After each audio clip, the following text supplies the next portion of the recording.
The diner smelled of roasted coffee and maple syrup, the kind of place where time didn't move much. Mary Turner refilled cups with quiet rhythm, her red uniform faded at the seams but pressed to perfection. The late morning sun spilled through the blinds, turning the chrome edges of each table into thin lines of gold. She didn't notice the man at booth 3 until the laughter from the counter died down.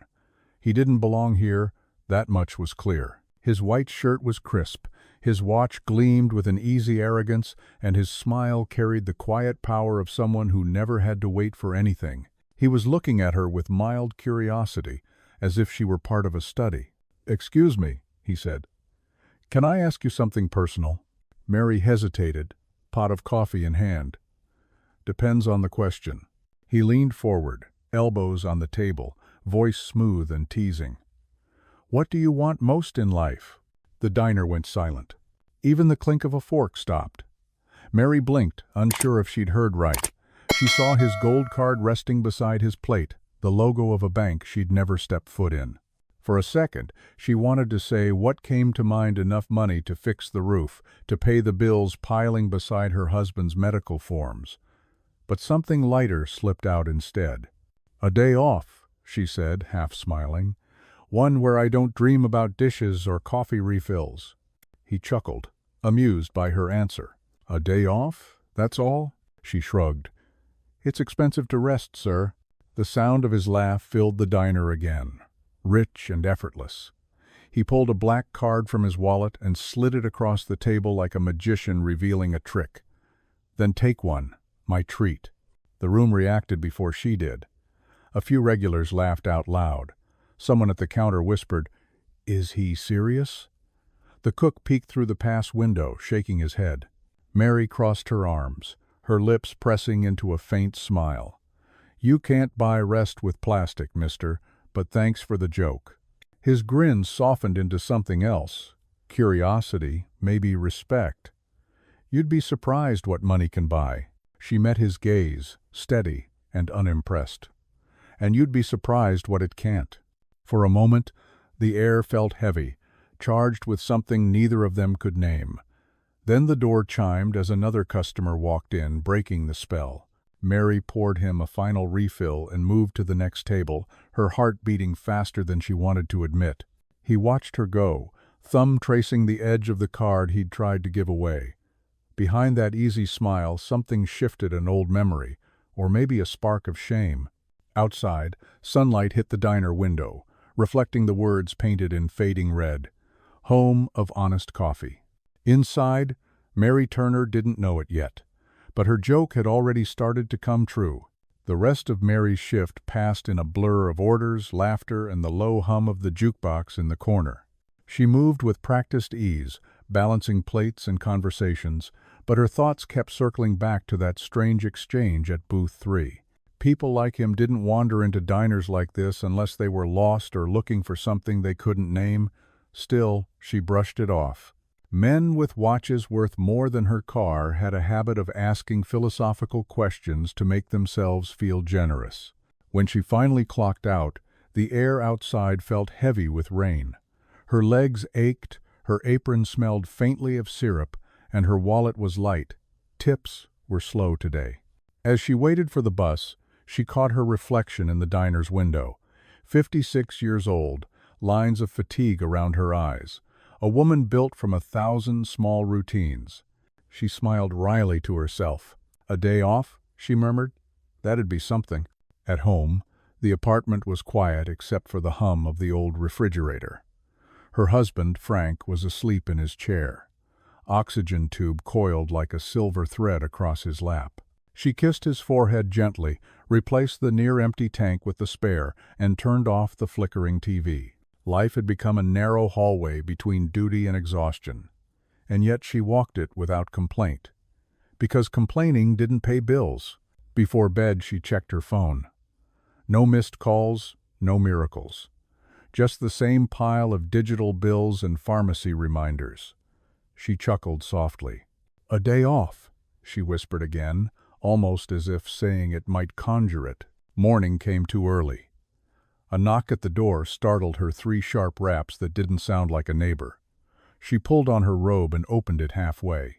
A young man in a gray suit stood in the hallway, holding a sleek envelope. "Good morning, ma'am.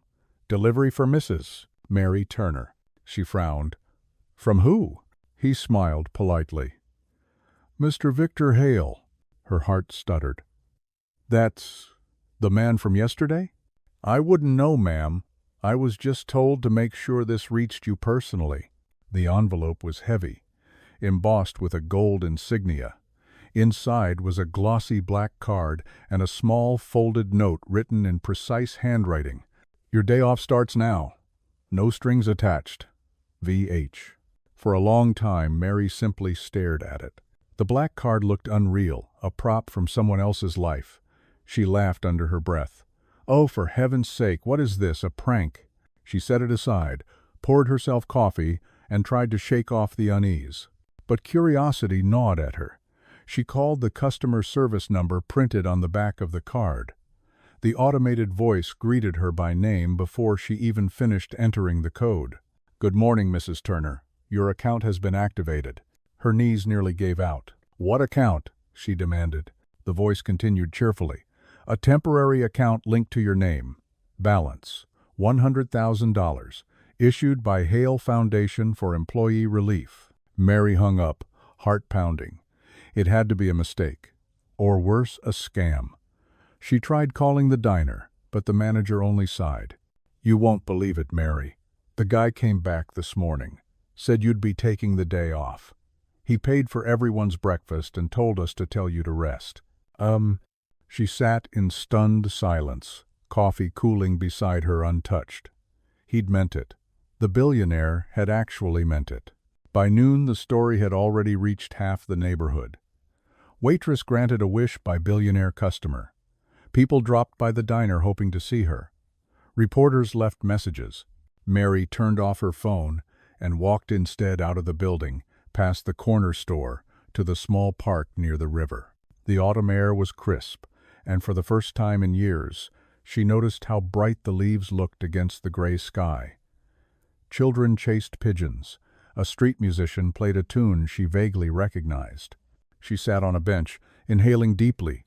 The world felt lighter, slower. But along with peace came something unexpected. Discomfort. Why her? Out of all the servers, all the strangers in his path, why pick her? When she returned home that evening, another envelope was waiting under her door. Inside was a single photograph, a black and white image of a young woman in a diner uniform identical to hers, pouring coffee for a man who looked like Victor, only decades younger. On the back, a handwritten note read, "She was my mother. She worked double shifts so I could study. Thank you for reminding me of her." Mary pressed the photo to her chest. Her throat tightened. For a moment, she could almost hear the faint hiss of a coffee pot and the soft laughter of another era. She realized then that what he'd given her wasn't money, it was memory, redemption, and a small piece of kindness paid forward. The next day, she returned to work. The diner looked the same. Same blinds, same booths, same smell of bacon, but something had shifted. The regulars greeted her with a mix of awe and affection. Someone had taped a newspaper clipping to the counter. "Billionaire's gift turns waitress's joke into reality." Victor Hale came in later that afternoon. No entourage, no fanfare. He sat in the same booth. When Mary approached, he smiled softly. "Did you enjoy your day off?" She nodded. "More than you'll ever know." He gestured toward the coffee pot in her hand. "Then I'd say we're even. You reminded me what real work looks like." Mary poured his coffee, the steam curling between them like a fragile bridge. "And you reminded me that not all wealth is measured in numbers." Outside, the rain started again, tapping lightly against the window pane. Inside, the billionaire and the waitress sat quietly, sharing the simplest thing two people can share in a diner: hot coffee, a second chance, and the warmth of being seen. For the next few days, Mary's life moved in slow waves of disbelief. People treated her differently now. Some smiled with genuine warmth, others with that odd mix of envy and curiosity. A few regulars even asked if she was planning to quit. But Mary only laughed. "I'm not rich," she'd say. "I just got one day off, that's all." Still, something inside her had changed. When she stood behind the counter now, she didn't just see tired faces and rushed mornings, she saw stories. The trucker who always left an extra dollar because he once had a mother who worked nights. The young woman who studied in the corner booth counting tips from her own shift somewhere else. The old man who came in every Wednesday just to talk to someone who remembered his name. Kindness wasn't rare. People were just too busy to notice it. Victor Hale came by again the following Friday. No black car this time, no tailored entourage.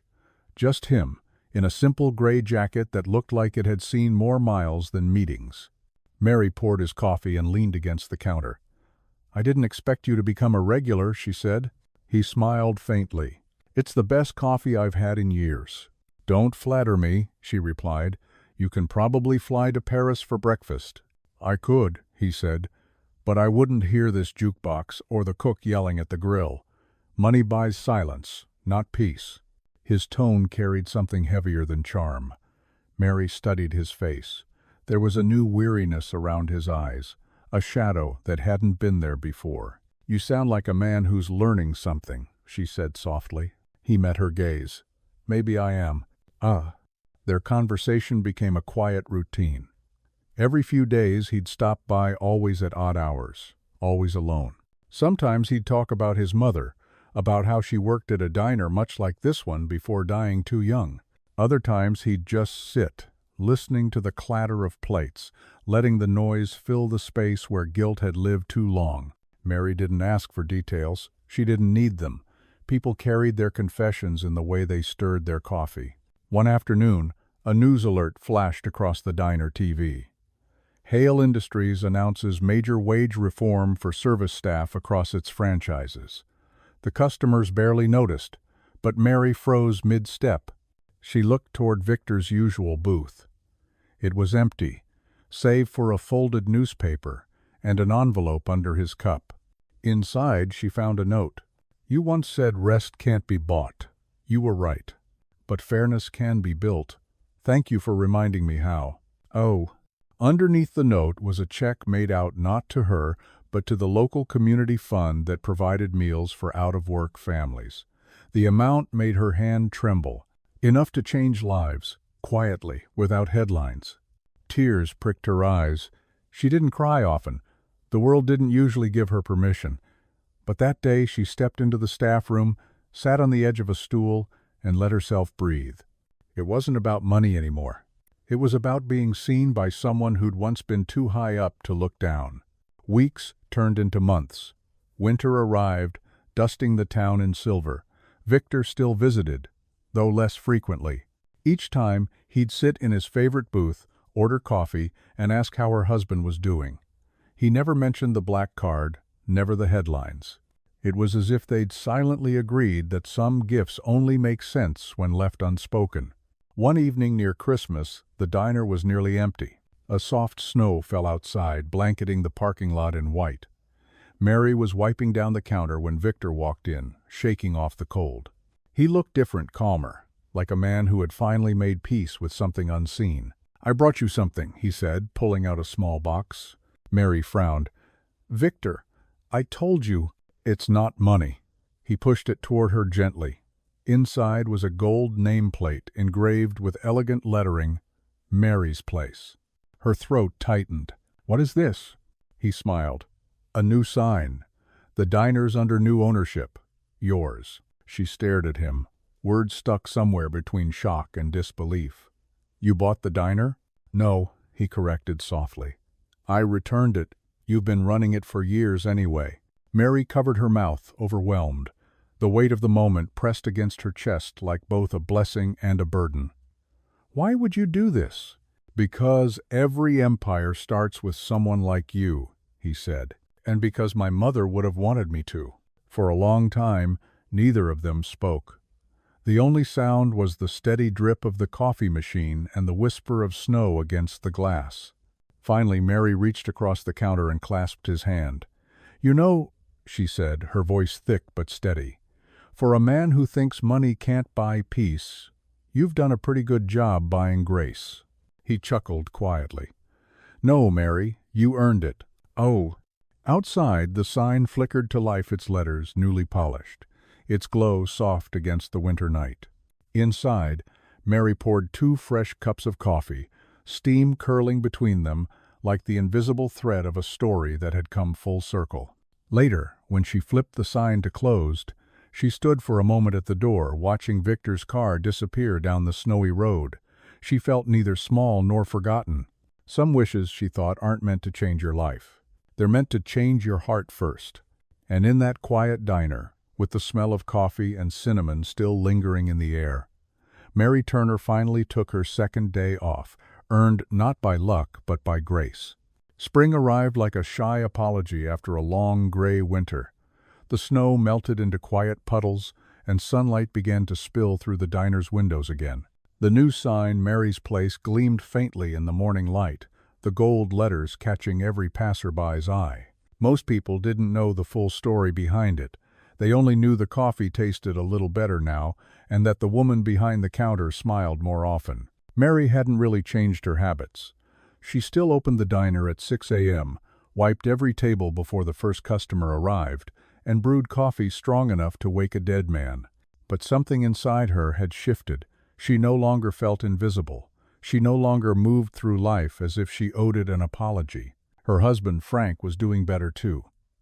The new insurance plan Victor had quietly arranged covered treatments that had once been out of reach. He teased her now and then, saying, "Careful, hon. You're becoming one of those success stories they put on morning shows." Mary always laughed. "Don't you dare. I don't even like cameras." One morning, as she opened the blinds, she saw Victor standing across the street. He was on the phone, dressed in a casual jacket instead of his usual tailored armor. When he noticed her, he waved, then crossed the road, his breath visible in the cool air. "You're here early," she said, unlocking the door. He smiled. "Old habits. I used to start my days at sunrise meetings. Now I start them with your coffee." Mary poured him a cup, her hands steady but her heart warm. "You sure it's not the pancakes?" "I'm sure," he said with a soft grin. "Though they do come close." "Oh!" For a few minutes, they didn't talk.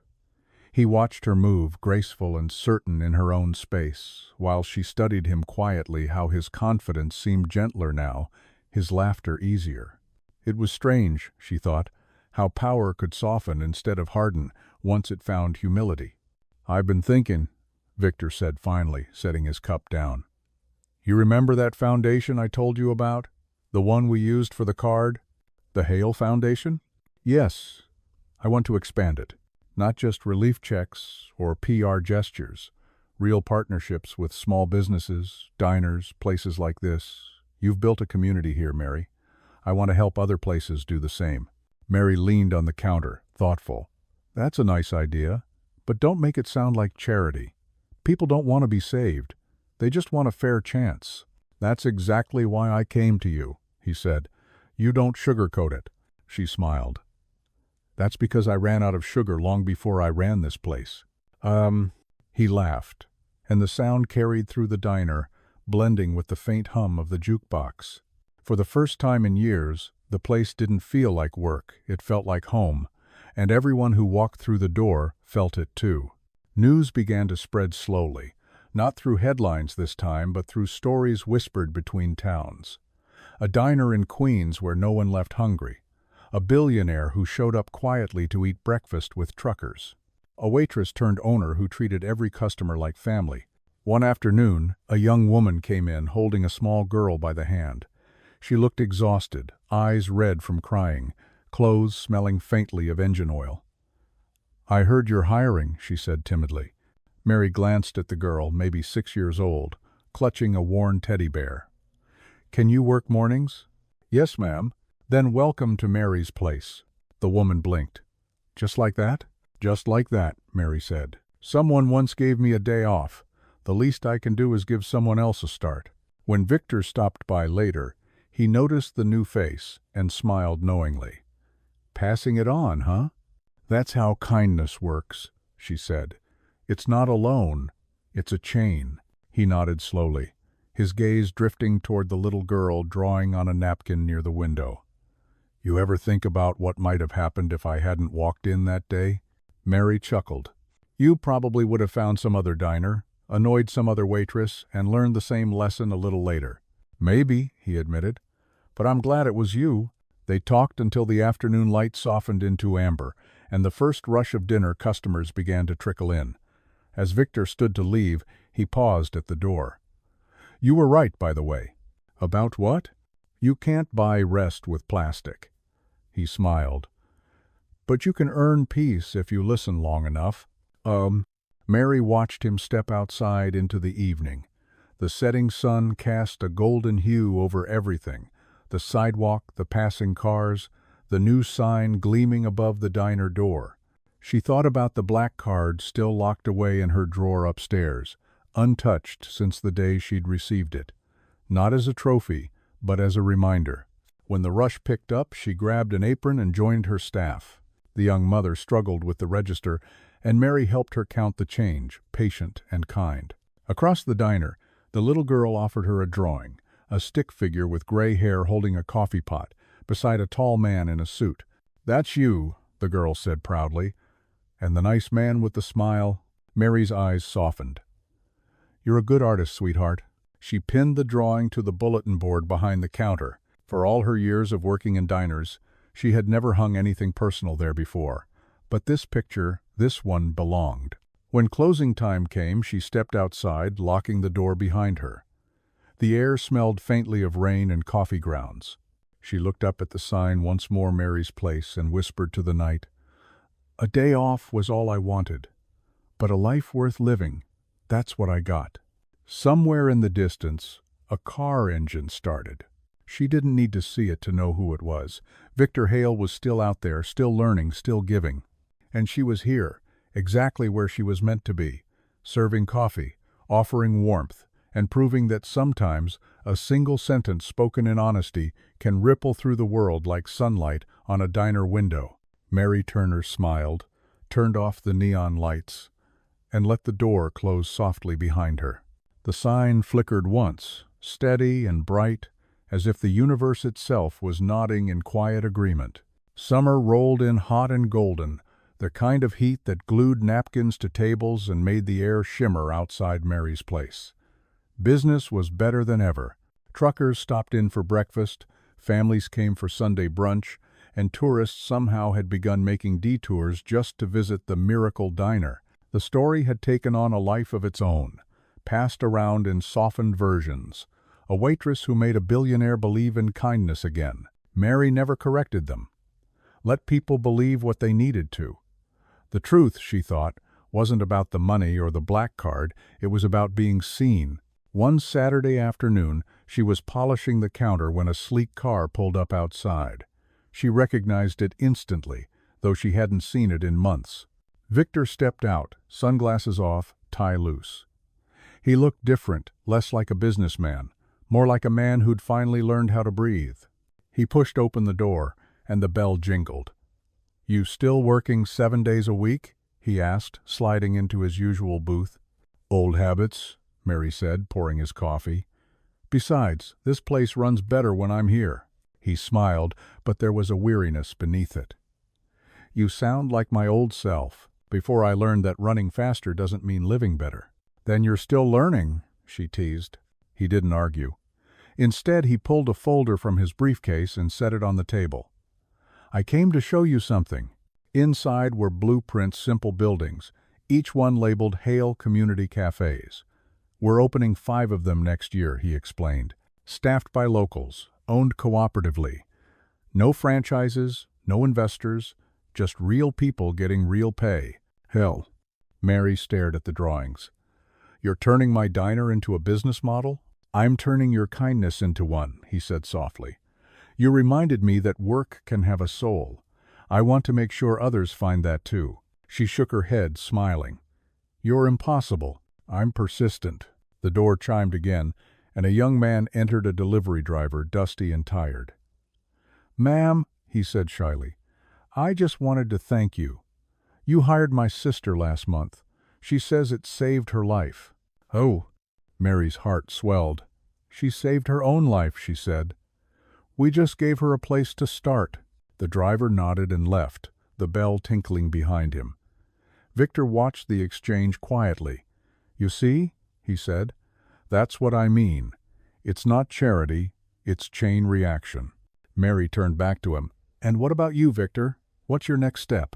He looked down at his coffee, then out the window, where sunlight caught the chrome edge of his car. I've spent decades building things that make me richer. Maybe it's time to build something that makes me real. She considered him for a long moment. You already did. That night, after closing, Mary sat at her favorite booth, the one near the window where the afternoon light always hit just right. The blueprint folder still lay on the table. She traced a finger along one of the designs, imagining people like her servers, cooks, janitors owning their own places, finding dignity where there used to be exhaustion. Her phone buzzed. A text from Victor. Thank you for reminding me that wealth without worth is just weight. She smiled, typing back. Thank you for reminding me that tired people can still dream. The next morning, a letter arrived in the mail addressed to the owner of Mary's place. Inside was an invitation to a ceremony Hale Foundation Honors for Social Impact. She almost laughed out loud. Awards? She didn't even like attention. But at the bottom was a handwritten note. You inspired this. Please come. She almost didn't go. But Frank insisted, saying, Go make them remember who taught that billionaire his manners. So she went. The event was held in a glass building overlooking the East River. Photographers, executives, city officials, all perfectly pressed and perfumed. Mary felt out of place in her modest navy dress, but when Victor saw her walk in, he smiled like she was the only person who mattered. He introduced her on stage with a few simple words. She didn't ask for fame. She didn't ask for wealth. She asked for one day off. And that one sentence changed me and maybe the world around us. The crowd rose in applause. Mary stood frozen for a heartbeat, then gave a small, awkward wave. I don't really do speeches, she said, her voice trembling through the microphone. But I guess what I've learned is, kindness doesn't need to be big, it just needs to be honest. The audience quieted. Her words landed like soft thunder. Everyone's tired of something, she went on. Maybe what we really need isn't another vacation or another raise. It's someone to see us, even for a second, and mean it. There was silence, then a wave of applause that filled the hall. Victor watched her, eyes glistening in the bright stage light. After the event, he found her outside, standing by the river, looking at the reflection of the city lights on the water. You were incredible, he said. I just spoke the truth, she replied. It's the only thing that still feels light enough to carry. He smiled, offering his hand. You've done more than speak it, Mary. You've lived it. They stood there for a while, neither rushing to leave. The air was warm, the night quiet. In the distance, a fairy horn sounded, long and low, like the sigh of a world trying to rest for just a moment. Mary turned to him, her eyes kind but steady. You know, Victor, when I joked about wanting a day off, I didn't realize what I was really asking for. What was that? A chance to start again, to live slower, to matter to someone. He nodded slowly. Then I suppose we both got what we wanted. Oh. The wind picked up, rustling her hair, carrying the faint scent of river salt and summer heat. Mary smiled, watching the city glow across the water. For the first time in her long, hard-working life, she felt no rush to be anywhere else. And somewhere deep inside, she understood the real gift wasn't the card or the diner or even the recognition. It was the quiet moment when the powerful man and the tired woman met in the middle of their worlds and learned that humanity, when shared, was the richest currency of all. Autumn came softly that year, the kind of season that painted the diner's windows in gold and made the mornings feel forgiving. Mary's place had become a small landmark now. Not flashy, not famous, just loved.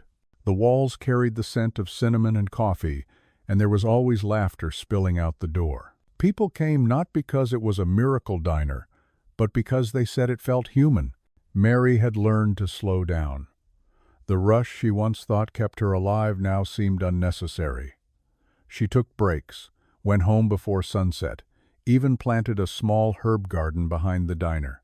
Frank helped her with the pots when he could, humming old songs from their younger years. One chilly morning, as she flipped the sign to open, she noticed a familiar black sedan parked across the street. For a heartbeat, she thought it might be Victor again, but when the door opened, a woman stepped out instead. She was tall, dressed in simple elegance, and carried the same poise that Victor had when she first met him. "Mrs. Turner?" the woman asked, her voice calm but warm. Mary nodded cautiously. "Can I help you?" The woman smiled faintly. "I'm Grace Hale, Victor's sister." Mary's breath caught. "Oh, I didn't know he had one." "Not many people do," Grace said. "He doesn't talk about family much." She looked around the diner, her eyes softening. "He spoke of you often, though." Mary gestured to a booth. "Please sit. Coffee?" "Yes, please," Grace said, sliding into the seat by the window. "He passed away 3 weeks ago." The coffee pot in Mary's hand stopped mid-pour. "I'm sorry, what?" Grace's expression remained composed, but her eyes shimmered. "A heart condition. He kept it private, didn't want people fussing over him. He was working on his foundation's final expansion when it happened." Mary sank into the booth opposite her, her mind blank. For a long moment, neither spoke. The hum of the refrigerator and the faint clink of utensils were the only sounds in the room. "He left something for you," Grace said quietly, sliding a sealed envelope across the table. The handwriting on it was unmistakable, bold, deliberate, kind. Mary opened it with trembling hands. Inside was a short note. "Mary, if you're reading this, it means I finally took your advice. I slowed down, maybe too much. But I wanted you to know you were right. Rest can't be bought, but peace, when shared, never runs out. Take care of the place that taught me that. Victor." A second sheet of paper followed, a legal document transferring the diner's property and adjacent lot entirely to Mary's name, free of all debt or tax. Attached at the bottom was one more sentence, written in his hand. "So no one can ever take your day off away again." Mary's eyes blurred. She pressed the paper to her chest, shaking her head slowly. "That fool," she whispered, voice cracking. "That wonderful fool." Grace reached across the table and touched her hand gently. "He found peace here, more than he ever did in his towers." They talked for a long while, sharing stories of Victor's younger days, his ambition, his loneliness, his guilt after their mother's death. Grace said he used to drive at night with no destination, searching for something that didn't have a name. "After he met you," she said, "he finally stopped driving." The rest of that day felt like walking through fog. Customers came and went, unaware of the quiet grief behind Mary's smile. The bell over the door kept chiming, the coffee kept pouring, and yet everything felt slower, heavier. When night fell, she locked up early. The street was empty, the air sharp with autumn wind. She stood under the diner's sign, its letters glowing faintly against the dark, and whispered, "Good night, Victor." The next morning, a small package arrived. Inside was a silver keychain shaped like a coffee cup, engraved with 2 words. "Keep pouring." No note, just that. Mary wore it every day after that, not as jewelry, but as a reminder, a promise. Weeks turned into months. The Hale Foundation reached out again, asking if she would allow the diner to host a community apprenticeship program. Teenagers from low-income families would learn hospitality, management, and culinary skills there. Mary agreed instantly. She didn't need a big ceremony. She wanted them to learn the same thing she had, that kindness was a trade skill too. The first batch of students arrived that winter. They were loud, clumsy, full of questions, but eager. Mary taught them everything she knew: how to read people's moods, how to offer warmth without pity, how to stand tall even when tired. One afternoon, one of the girls, a shy 17-year-old named Lila, asked, "Mrs. Turner, why do you do all this? You could have retired." Mary smiled, stirring a pot of soup. "Because someone once gave me a day off, and it turned into a life's work." Ho! She glanced out the window then, toward the fading light over the street. For just a moment she imagined Victor's reflection standing there leaning against his car, smiling the way he used to, his eyes full of quiet mischief. "Rest easy, old friend," she murmured. That evening, as she flipped the sign to closed, she paused and added a small wooden plaque beneath it, a simple dedication carved by one of her students. In memory of Victor Hale, who learned to listen. She smiled, locking the door and walking home under the amber glow of the streetlights. The night was still, the air cool against her face. Somewhere, a saxophone played from an open window, soft and soulful. For the first time in months, she didn't feel the ache in her feet or the weight on her shoulders. She just felt gratitude deep, unspoken, infinite. And as the wind carried the scent of roasted coffee down the quiet street, Mary Turner whispered to the night, "Some jokes aren't meant to be funny. They're meant to remind us we're still alive." The world went on louder, faster, richer, but in a small diner, with gold letters over its door, kindness kept pouring, one cup at a time. Winter settled over the city like a thick, forgiving blanket. The diner's windows fogged with every breath of warmth inside, and outside, snow fell slow and soundless, softening the world into something gentle. Mary's place glowed like a lantern in the white dusk, a refuge for anyone who needed comfort that couldn't be bottled or bought. Inside, the air hummed with quiet energy. The smell of coffee and pie mixed with laughter, the low hum of conversation, the hiss of the griddle. The new apprentices, 6 in total, now worked behind the counter, their voices overlapping in nervous excitement. For them, this was more than a job. It was a chance at dignity, at purpose. Mary stood behind the counter, apron dusted with flour, her silver hair tied up neatly. She moved slower these days, but every gesture carried intention.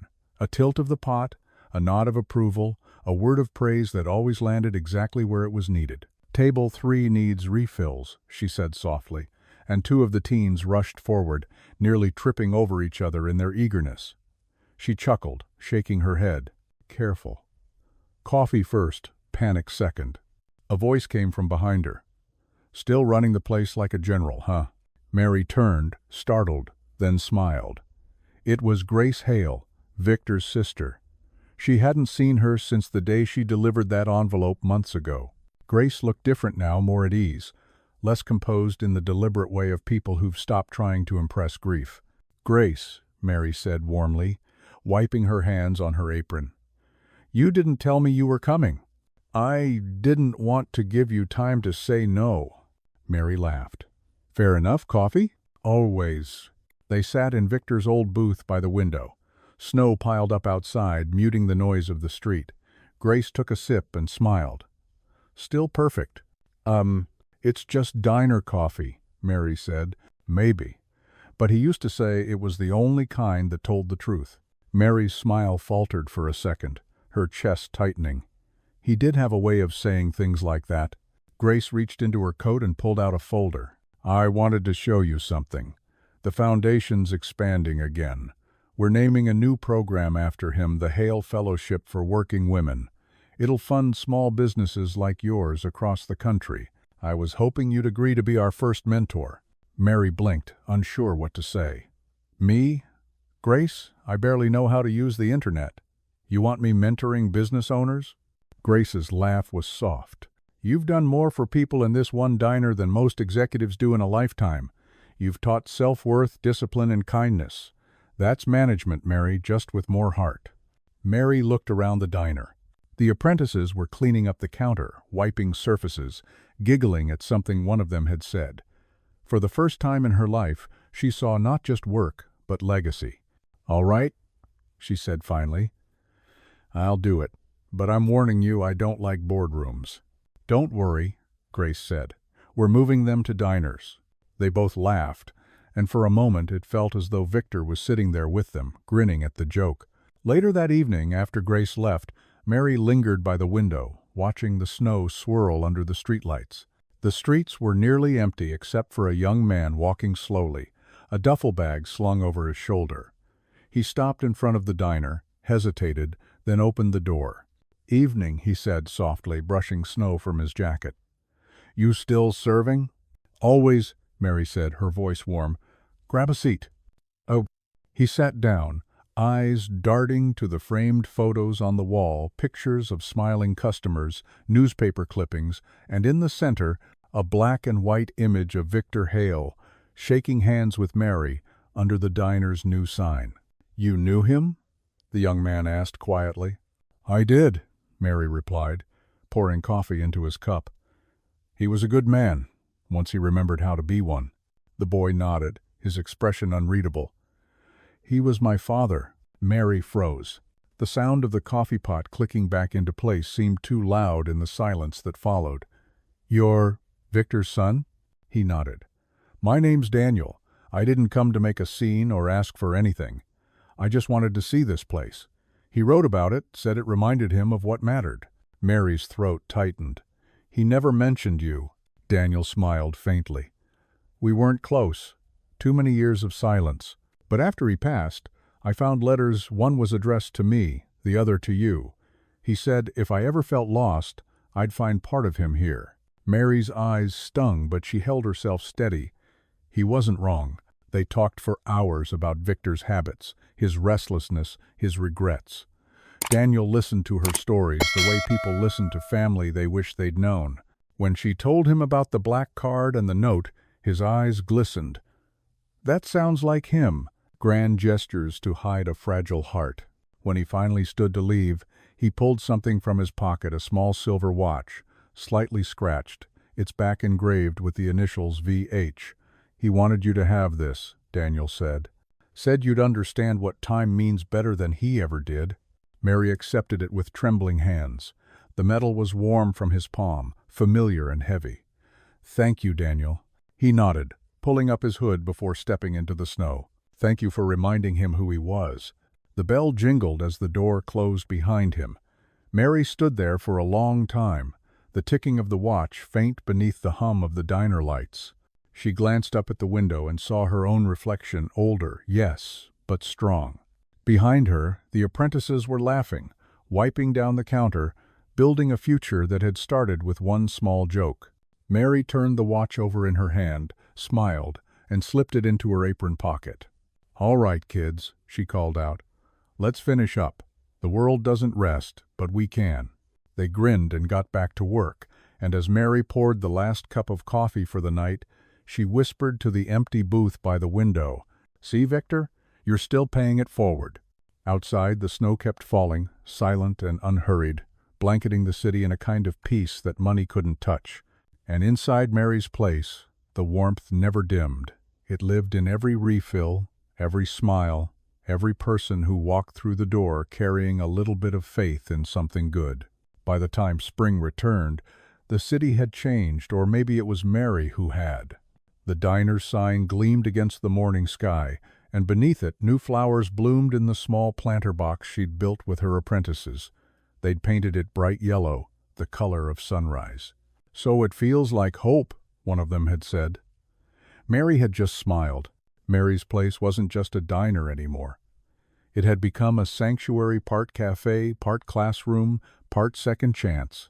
The Hale Fellowship program had launched officially, and every few weeks, women from other states would visit, taking notes, asking questions, learning how to build a space like this in their own towns. Mary greeted each of them the same way she greeted customers. A warm smile, an open seat, and a cup of coffee poured just right. The photo of Victor and her still hung on the wall. Sometimes, she'd catch people glancing at it with curiosity, and she'd tell the story again, not for praise, but because each time she spoke it aloud, it reminded her that the smallest words could ripple into something vast. One afternoon, as the lunch crowd thinned, Grace returned, carrying a small leather notebook. "For you," she said, sliding it across the counter. "It's Victor's old journal. I think you should have it." Mary frowned. "I can't take that. It's family." Grace smiled softly. "You are family. He wrote about you a lot in here. About that day in the diner. How you laughed at his question. How it woke him up." Mary hesitated, then opened the first page. The handwriting was precise, confident. She said she wanted a day off, and for the first time in my life I couldn't buy the answer. She turned the page. The world is full of people running on empty. She wasn't asking for rest. She was asking to be seen. I think, so am I. Mary closed the notebook carefully, her eyes glistening. He was a good man, she whispered. Grace nodded. He became one. That night, after closing, Mary sat at Victor's old booth. The journal open before her, a cup of coffee steaming beside it. Outside, the rain drummed softly on the windows, a calm, rhythmic sound that always reminded her of quiet endings. She began to write on the last page, beneath his final entry. You learned how to listen, Victor. And I learned that sometimes miracles aren't sudden. They're slow brewed like coffee, one small kindness at a time. She closed the book, feeling an ache that was tender, not painful. A week later, the Hale Foundation held its first nationwide gathering and event, celebrating the people who had turned small acts of compassion into lasting change. Grace insisted that Mary speak. Mary had protested, of course. I'm a waitress, not a keynote speaker. Grace only smiled. You're the reason this all exists. They don't need a speech. They need your story. So Mary stood on that stage again, under bright lights that made her eyes water, wearing the same navy dress from the first ceremony. The crowd was bigger this time, hundreds of people, some from across the country, all clapping as she stepped up to the microphone. She looked down at her notes, then back up. You know, she began, her voice steady, I used to think a day off was just a dream, something people like me couldn't afford. But I learned that rest isn't about stopping. It's about remembering why we start. The audience quieted. I met a man once who thought money could fix anything. And maybe it can fix a lot: roofs, hospitals, even broken companies. But it can't fix what people forget about themselves. Only kindness does that. Only listening does. She paused, breathing in the silence that followed. When he asked me what I wanted most, I said a day off. But what I really wanted was for someone to hear me, not as a waitress, not as a number, but as a person. And he did. And because he did, a whole lot of you are sitting here today. Applause broke out, not thunderous, but warm, deep, full of something real. After the event, people came up to shake her hand, to thank her, to tell her their own stories. One woman from Texas said she'd opened a diner in her hometown and named it Grace Cafe. A young man from Ohio said he'd quit his job at a soulless company to start a bakery that hired single parents. Mary listened, smiling, humbled. When everyone had gone, she stepped outside. The city lights shimmered against the dark sky, and the air smelled faintly of rain and jasmine. Grace joined her, linking arms like old friends. You know, Grace said softly, if he could see all this— Mary looked up at the stars, the corners of her lips curling. He can. Oh. They walked in silence for a while, past the glowing river and the distant hum of cars. Back at the diner, the apprentices had left her a note on the counter. We closed up. Don't worry, everything's clean. P.S. We saved you a slice of apple pie. She smiled, warmed by their handwriting, uneven, earnest, full of life. She sat at the counter, fork in hand, and looked around. Every chair, every picture, every nick in the countertop carried a story now. The bell above the door jingled softly as a gust of night air swept through. No one entered, but Mary glanced up anyway, half expecting to see Victor's tall figure leaning in the doorway, smirking that familiar smirk. Good night, partner, she whispered. She took a bite of pie, sweet and tart, and let the silence settle around her like an old friend. The neon sign outside buzzed faintly, casting the words Mary's Place across the empty booths. For a moment, she thought of how it all began. A tired woman, a careless question, a joke that became a miracle. And she realized that what Victor had given her wasn't just rest or recognition. It was permission to believe that goodness could echo farther than pain ever could. Mary leaned back, closed her eyes, and let the sound of the rain blend with the faint ticking of the watch in her apron pocket. Tomorrow would come, and the coffee would pour again. But tonight, in this quiet diner that had once been just another stop on the road, kindness had found a home, and it would keep brewing long after she was gone.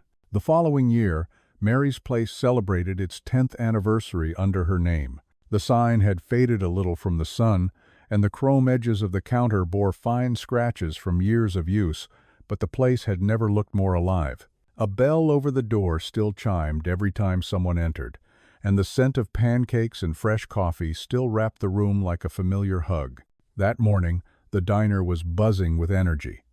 The apprentices, no, staff, now were stringing up decorations. Paper coffee cups turned into garlands, photos of smiling faces tacked to the walls, clippings of articles that had once called her the waitress who woke a billionaire's heart. Mary laughed as she tried to help, only to be scolded gently by the young manager she'd trained. "Sit down, Miss Mary," the girl said, hands on her hips. "You've done your share. Let us handle the party." Mary rolled her eyes and obeyed, sliding into her favorite booth by the window. From here, she could see everything: the way sunlight fell over the counter, the way the new kid at the register smiled awkwardly at every customer, the way the world outside still moved fast, but the diner somehow didn't. Frank had passed away quietly the previous spring. She missed him every day, but she'd come to find comfort in the rhythm of the diner, the laughter, the music, the endless sound of the coffee machine breathing life into every morning. It kept her close to him, close to everything they'd built together. A reporter had called earlier that week, asking if she'd be willing to do another story. She'd politely declined. "Stories end," she'd said, "but life keeps showing up for breakfast." As the clock neared noon, the door opened, and Grace Hale entered, shaking off the cold. She was older now, too, silver threads shining in her dark hair. "Still the busiest place in Queens," she said with a grin. "Still the loudest," Mary replied, rising to hug her. Grace handed her a small envelope. "I thought you might like this." Inside was a glossy photo. One of the new Hale Fellowship cafes opening in Chicago, its awning painted the same yellow as Mary's planter box, the slogan below the name reading, "Kindness served daily." Mary traced the letters with her thumb, her throat tightening. "He would have loved this," she whispered. Grace smiled. "He would have been proud of you." The bell jingled again. Daniel Hale stepped in, shaking snow from his hair. He'd been visiting once a month since that winter night. Each time he came, he sat in his father's old booth, drank one cup of coffee, and left an anonymous $20 bill tucked under the saucer. Today he carried something different, a small cardboard box tied with string. "For you," he said softly. "A late birthday present." Mary untied the string and opened it. Inside was a framed picture, a photo of Victor, Grace, Daniel, and herself standing together in front of the diner. It was from that first summer, before the foundation took off, when life still felt raw and new. Beneath it, a brass plate read, "Where the world slowed down enough to listen." She couldn't speak for a moment. The noise of the diner faded into something distant, replaced by the hum of memory. She looked at Daniel and nodded. "You're your father's son, you know." He smiled faintly. "I'm still working on it." "Good," she said. "Keep working." He'd like that.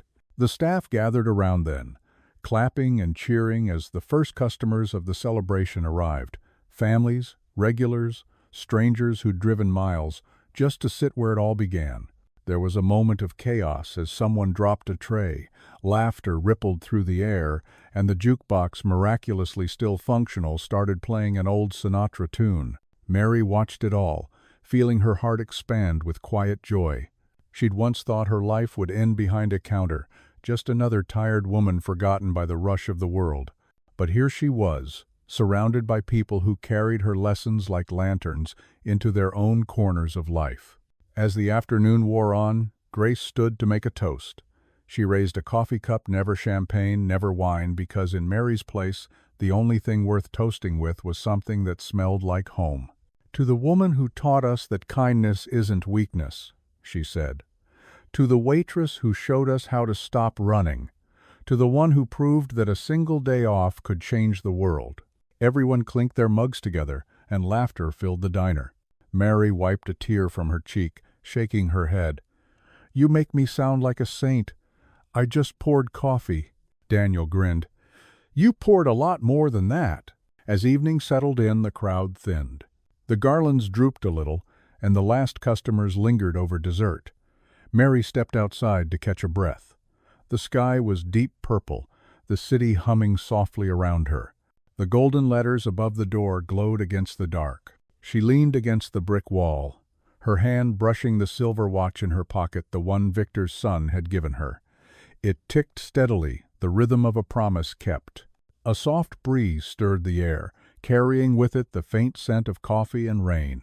For a heartbeat she thought she heard Victor's voice again, low and amused.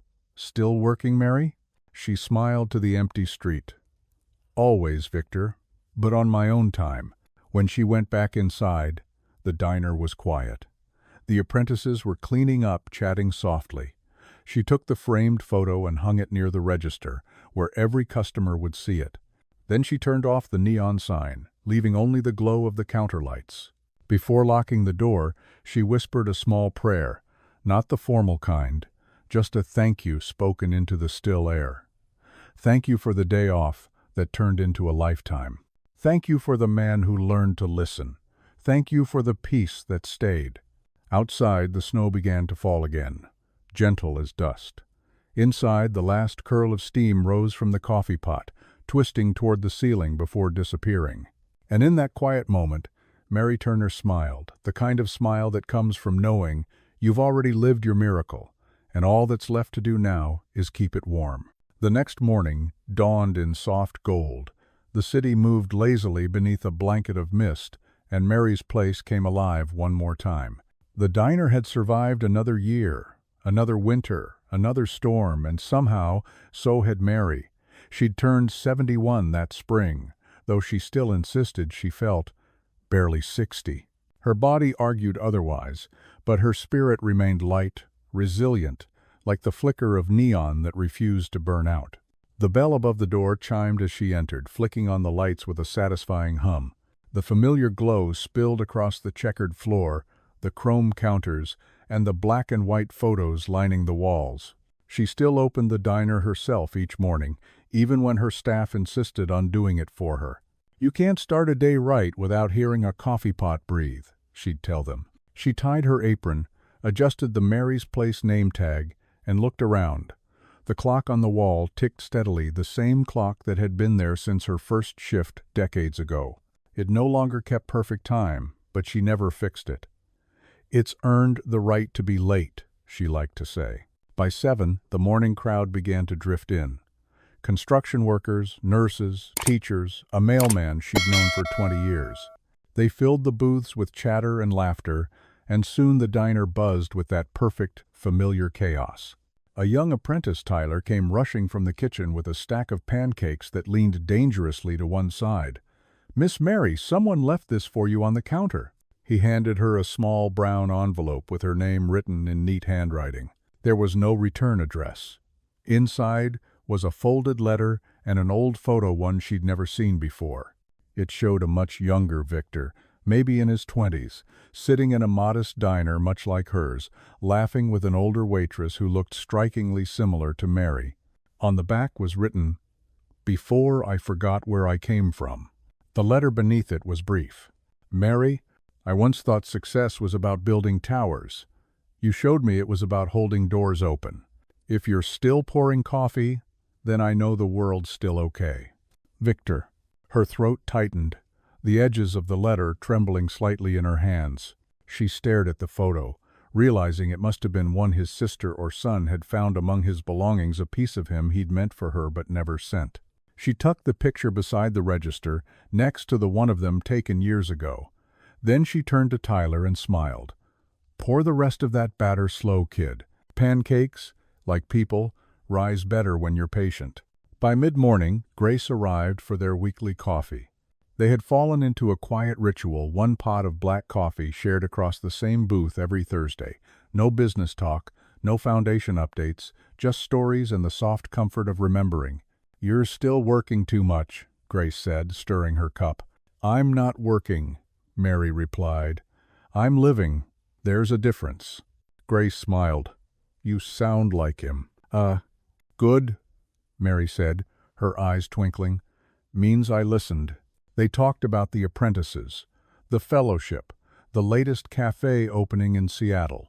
When Grace left, she hugged Mary a little longer than usual. "You know," she said softly, "there's a whole lot of people out there who'll never meet you but live better because you existed." Mary watched her go, her heart both full and quiet. The rest of the day moved like honey, slow, golden, sweet. As the sun began to dip behind the skyline, the last customers trickled out. She wiped down the counter, humming an old tune from Frank's favorite record, the rhythm matching the soft ticking of the clock. Then the door opened once more. A boy, maybe 10 years old, stepped in. His backpack looked too big for him, his cheeks flushed from the cold. "Excuse me," he said timidly. "Are you the lady who gives free pie sometimes?" Mary chuckled. "Only to polite kids who ask nicely." "Arda," he smiled shyly. "My mom works double shifts at the hospital. She says your pie's magic." Mary's eyes softened. "Magic's just butter and sugar mixed with patience, sweetheart. Sit down, apple or cherry." "Apple, please." She brought him a slice and a glass of milk. He ate quietly, occasionally glancing at the photos on the wall. "Who's that?" he asked, pointing to Victor's picture. "That," Mary said gently, "was a man who thought he had everything until he realized he didn't." "Oh," the boy frowned. "Did he fix it?" She smiled. "He did." He learned to listen. When the boy finished, he reached into his pocket, pulling out a few coins. "It's all I have," he said, embarrassed. Mary shook her head. "You already paid me with your manners." He grinned, grabbed his backpack and ran out the door, leaving the bell jingling behind him. Mary stood there for a long moment, the quiet of the diner settling around her like an embrace. She turned off the main lights, leaving only the warm glow above the counter. Then she walked to Victor's booth, set 2 cups on the table, one for her, one for Memory, and sat down. Outside, the city lights shimmered against the windows. She could almost hear the faint echo of his voice again. "What do you want most in life?" She smiled into the empty seat. "This," she whispered. "Exactly this." The old clock ticked on, a little slower now, but steady. The coffee steamed between the cups, curling upward like a prayer, one not of asking, but of thanks. And in that quiet diner at the edge of a restless city, where power once tested humility and kindness quietly won, Mary Turner took a sip, closed her eyes, and smiled. The world outside would keep rushing, but inside Mary's place, time had already learned to rest. A few months later, spring rolled in again, gentle and green, the kind of season that made everything seem new, even the old bricks of Mary's place. The flowers she'd planted years ago now overflowed from the little planter boxes, their bright colors spilling into the street. The diner had become a small landmark in the neighborhood, a place where people met, made up, proposed, and sometimes just came to sit and remember they weren't alone. Mary had slowed down, though she never admitted it. The apprentices, now fully grown, ran the place with confident hands, but they always left a table open for her. She still came every morning, rain or shine, even when her knees ached or her breath was short. "If I stop coming," she'd joke, "the coffee will taste like regret." That morning she walked in just as the sun brushed the tops of the buildings, casting a golden glow across the windows. The bell chimed its familiar greeting. Her hands automatically reached for the apron that hung behind the counter, soft and faded from years of use. She didn't need to wear it anymore, but the weight of it comforted her. "Morning, Miss Mary," Tyler called from behind the griddle. He was head cook now, all grown up, with a wedding ring on his hand, and the same crooked grin he'd had at 17. "Morning, sweetheart," she said, sliding onto her usual stool. "Don't burn the bacon. You know I can smell it from a mile away." He laughed. "Wouldn't dare." A few regulars waved from their tables. They all knew her by now, not just as the owner, but as the heartbeat of the place. Someone once told her that stepping into Mary's place felt like walking into a story that was still being written. She liked that. Grace Hale stopped by mid-morning, her coat draped elegantly over one arm, a quiet smile on her face. They embraced, the kind of hug that said everything words couldn't. "You look good," Grace said. "Peaceful." "I am," Mary replied, pouring them both coffee. "Tired, but peaceful. That's a good trade." Grace reached into her bag and pulled out a small envelope. Daniel asked me to bring this. He's traveling something about expanding the Chicago branch, but he wanted you to have this." Inside was a photograph of a cafe window, sunlight streaming through it. The words painted on the glass read, "Daniel's Place Kindness Brewed Here." Mary laughed softly, pressing a hand to her chest. "That boy." Grace's eyes glistened. "He said it's because of you. Because his father taught him power, but you taught him grace." Mary looked down at her cup, the coffee swirling in soft circles. "Victor would have been proud. He raised good people in the end." They sat together in silence for a while, the kind that felt like prayer. Outside, a young couple walked by holding hands, and a group of kids chased each other past the window. The world kept moving, unaware that inside, two women were quietly celebrating a man who'd once thought money could buy peace until he found it in a diner instead. After Grace left, Mary stayed at the counter, reading through old letters she kept in a small tin box under the register. There were thank you notes from people who had trained there, photos of cafes across the country that had sprung from the fellowship program, Grace Cafe, Lila's Diner, Second Chance Kitchen. Each one carried a piece of her story. As the afternoon light shifted, she felt a wave of dizziness. It wasn't sharp, just slow and gentle, like the tide coming in. She rested her hand on the counter, steadying herself, and breathed through it. "Easy now," she murmured. Tuller noticed. "Miss Mary, you okay?" She smiled faintly. "Just the coffee catching up to me." He frowned. "Why don't you go rest in the back? I can handle things." "I will," she said softly. "In a minute." Oh.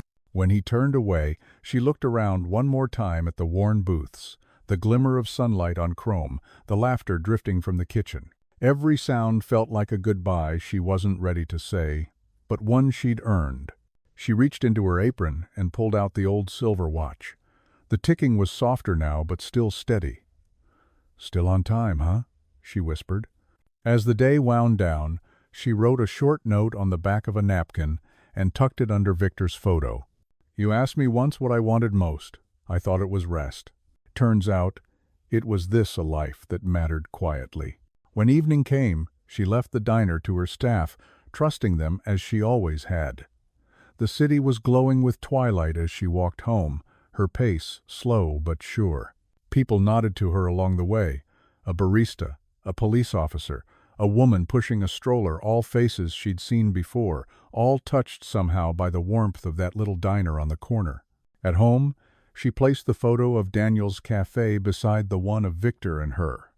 The two frames caught the same light, golden and soft, as if time itself approved. She brewed one last cup of coffee and sat by the window watching the street lamps flicker on. Somewhere in the distance, she could hear a faint tune from a saxophone player, the same one who used to play outside Mary's place on late nights. The notes floated up through the open window, bittersweet and slow. Mary smiled, wrapped her shawl tighter, and whispered into the quiet. "Some gifts don't end. They just keep changing hands." Her eyes drifted shut for a moment, then opened again to the fading colors of the sky. Life, she thought, was never about grand gestures. It was about small moments done with big hearts. About listening when no one else did. About pouring one more cup, even when your hands were tired. And as the city settled into night, Mary Turner sat in her chair, warm light pooling around her, the faint smell of coffee in the air still present, still grateful, still exactly where she was meant to be.